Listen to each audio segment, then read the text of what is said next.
Hi everyone. We're about to go into Final Destination Bloodlines, and if you're not familiar with the Final Destination films, they're always about a group of characters who are meant to die in this horrible, tragic accident, but they don't die. So then death is kind of pissed off and comes after them one by one and kills them in really, really gruesome ways. But in this one, this time around, it's a bit more complicated because we're following the story of a family whose matriarch has managed to survive the situation before, and so we're seeing what those repercussions are supposed to be like On the next generation. on the next generation and the next generation after that. Yes. So looking forward to it. Exactly. Yes. Great.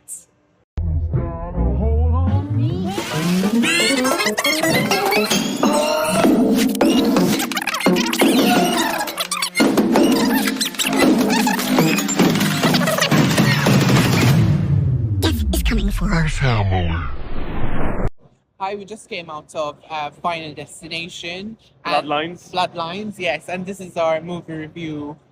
Just our instant movie review right after it.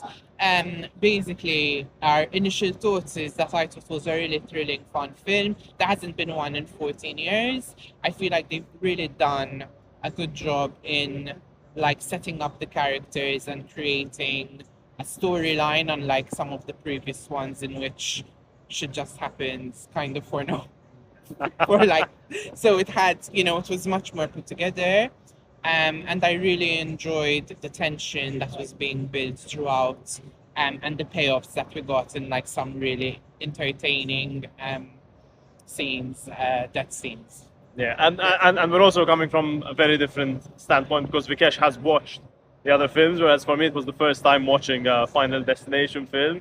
And same thing, for me it was really fun. I thought the sequences were really good because the tension's really built up slowly. They throw in a couple of red herrings here and there so that you're not really sure what to expect. And there was this emphasis on like senses as well, like the sound of things. If you're in a lift and like the sound of the mechanisms and everything, so you become really hypersensitive to what's going on as well, thinking Yes. could be this, could be that, something could happen. But it's just really fun. Yes, exactly. And exactly, just building on what Anton said, I loved them playing with the audience, constantly yes. playing with your expectations of when something's going to go wrong, and then it goes wrong in the most unexpected time. So that was really enjoyable. And I'd like to talk a little bit about the bloodlines in the title. I feel like the generational aspect of this kind of generational curse that's been passed down through the family, has added a whole other layer to the film.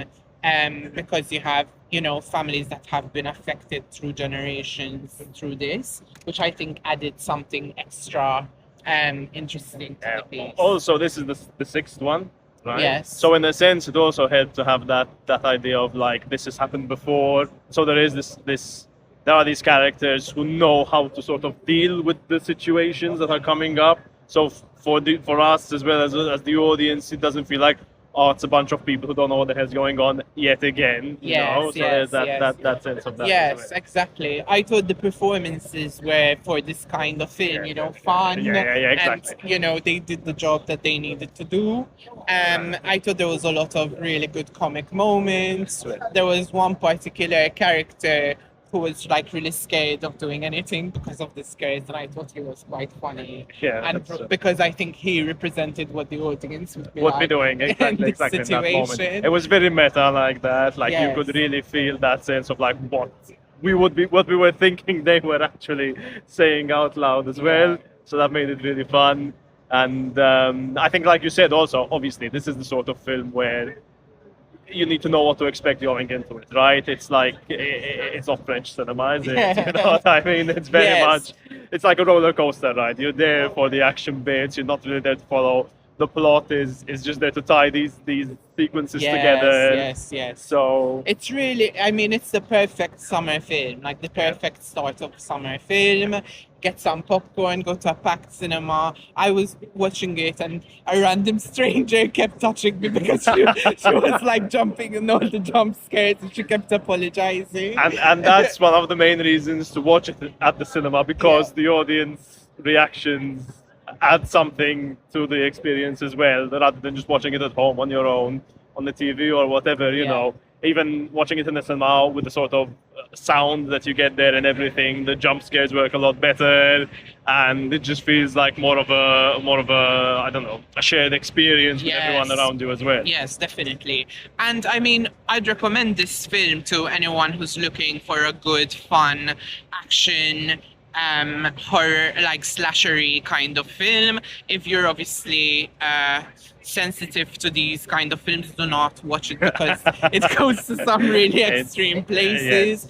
For fans of Scream, of I Know What You Did Last Summer, in fact there was the trailer of the new reboot there, like I would highly recommend it. Fans of this Final Destination, I mean this is by far the best one in the whole franchise, like no competition.